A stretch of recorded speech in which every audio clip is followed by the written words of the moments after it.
Rugby Championship, round number 3, folks. Team of the week. Let's pick 15 players from the 4 Rugby Championship sides who stood out at the weekend with some stats, performances, and whatnot. And you guys can let us know your thoughts on who your key picks for the week were.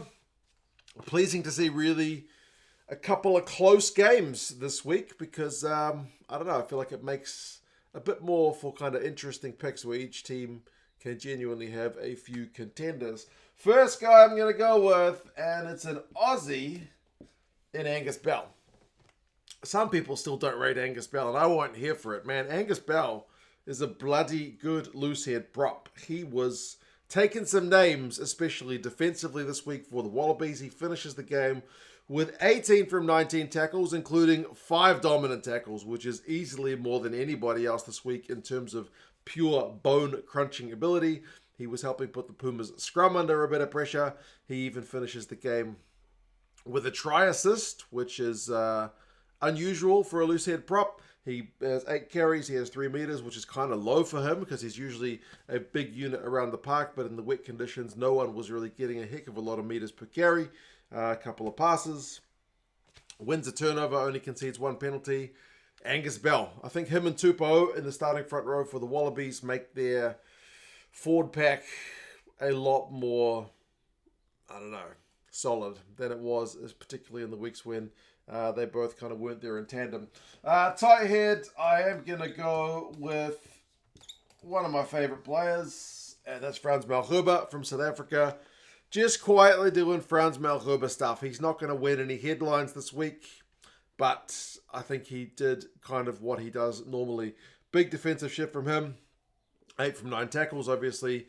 He gets pulled pretty early in the second half because the Boks made a lot of changes. He would have had a lot more tackles if he'd gotten more minutes. He has a couple of carries. He has a couple of meters. He has a pass.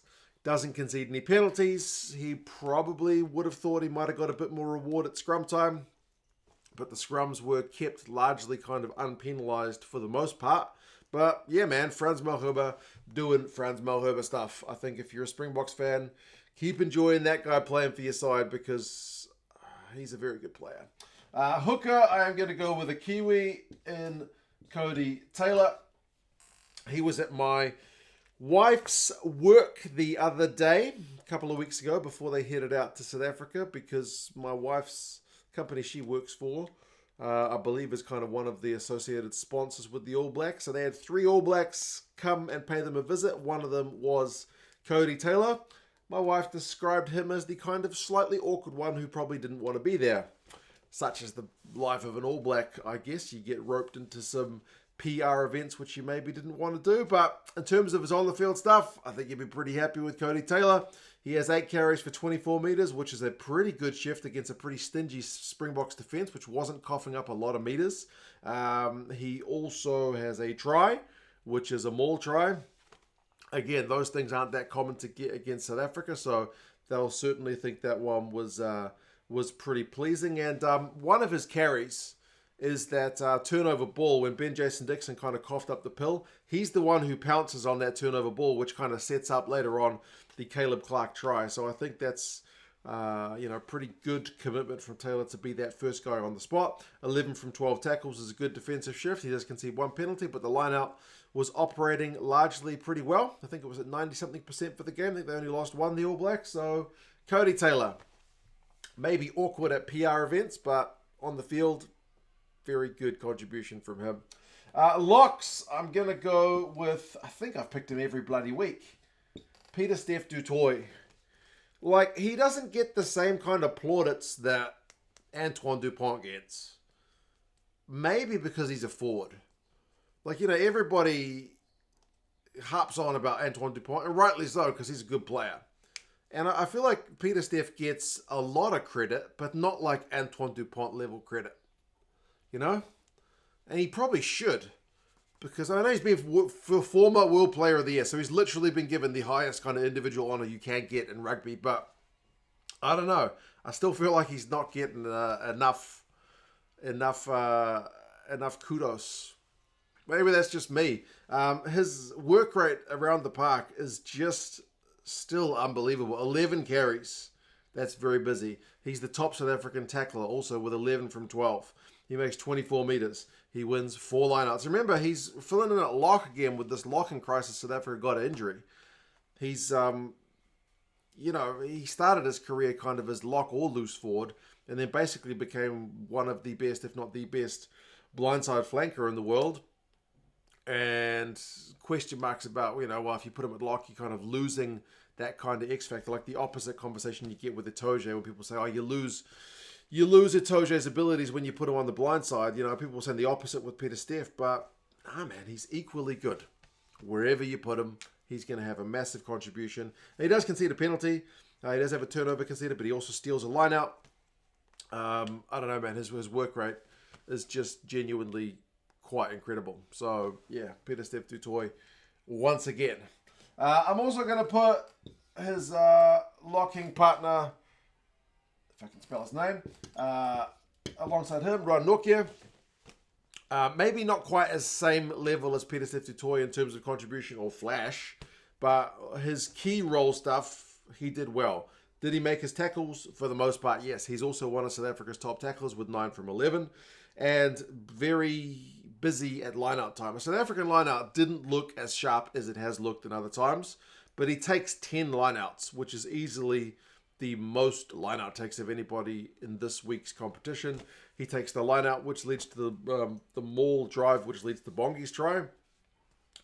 So, if you don't win that line-out, you don't get the maul. You don't get the try. So, him being busy at line-out time is certainly a key factor in securing his own team's ball and putting their best foot forward. He has 4 carries for 14 metres, which is good. He beats a defender. He's got 5 passes. Core role done pretty well from Noia in the minutes that he got. Loose forwards. Man, the South African theme continues here. I'm going to go with Kwagga Smith. Super sub. Unbelievable. Like, he really makes me feel like Beauden Barrett, like circa, was it 2015? When he was just that super sub. Different, because he's a back versus a forward. Like, Bodie was really young back then. Kwagga's a veteran campaigner at this point, but just the impact that you can get when you bring him on is a good thing. Like, you used to get, edge of your seat when you would see Bodie come on off the bench.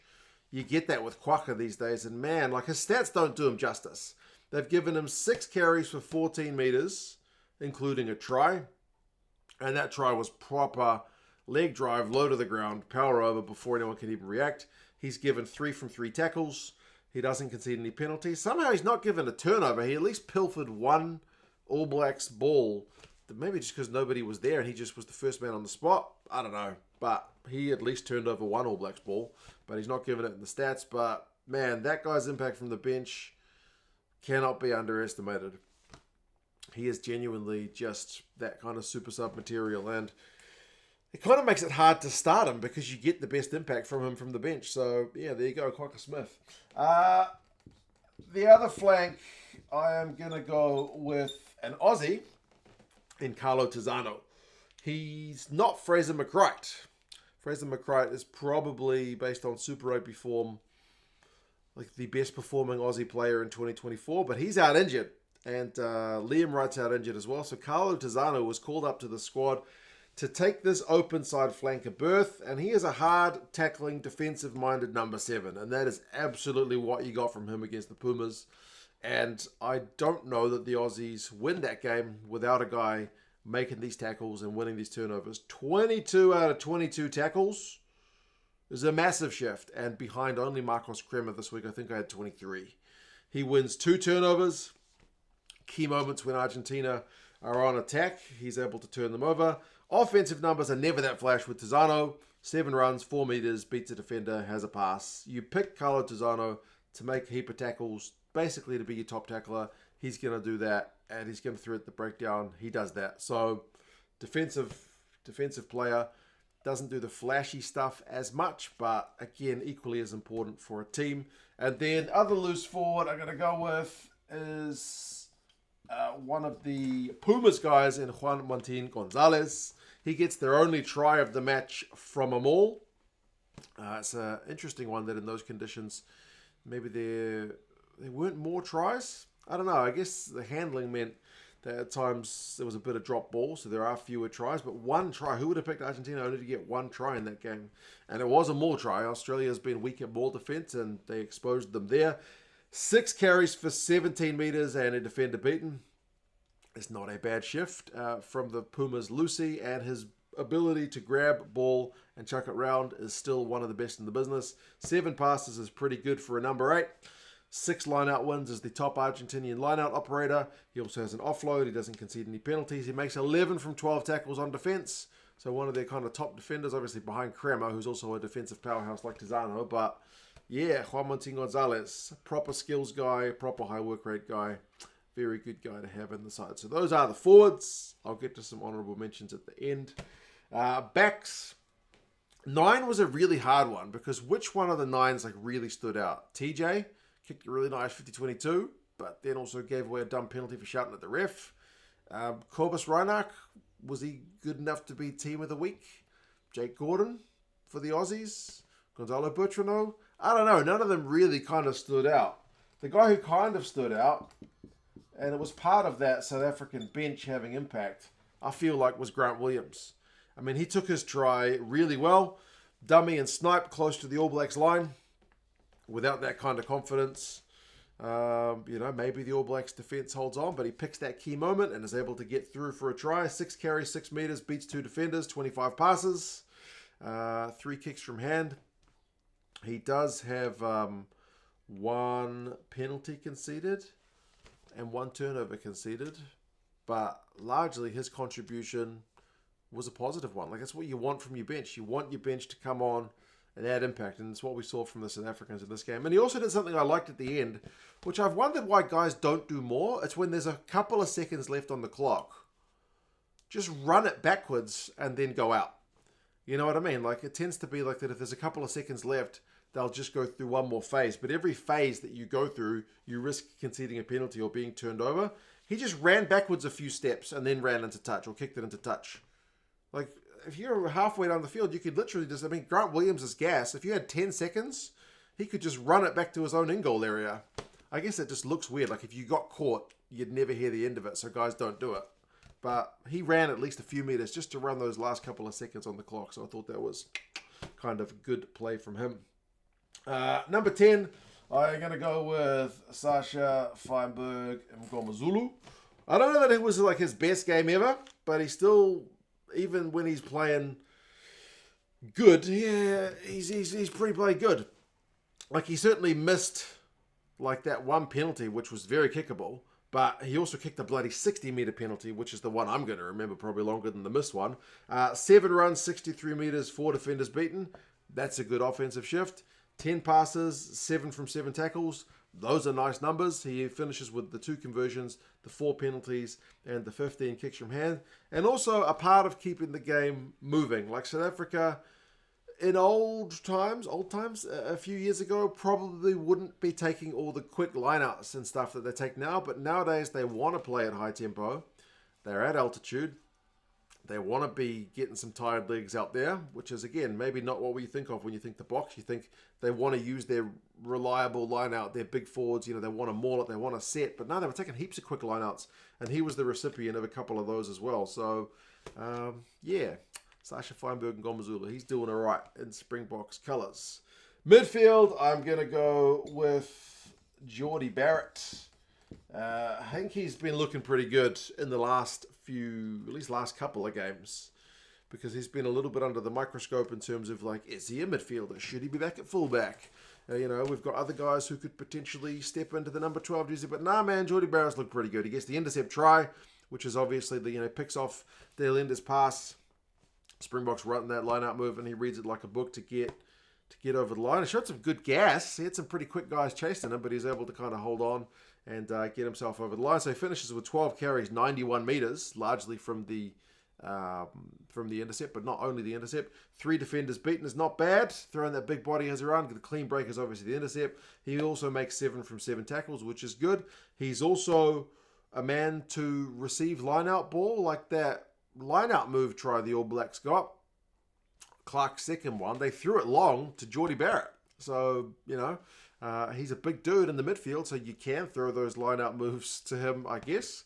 So that worked. He finishes with 10 passes, a couple of offloads. He does have the one turnover conceded. He almost stopped Bongi from getting that try, dislodged the ball.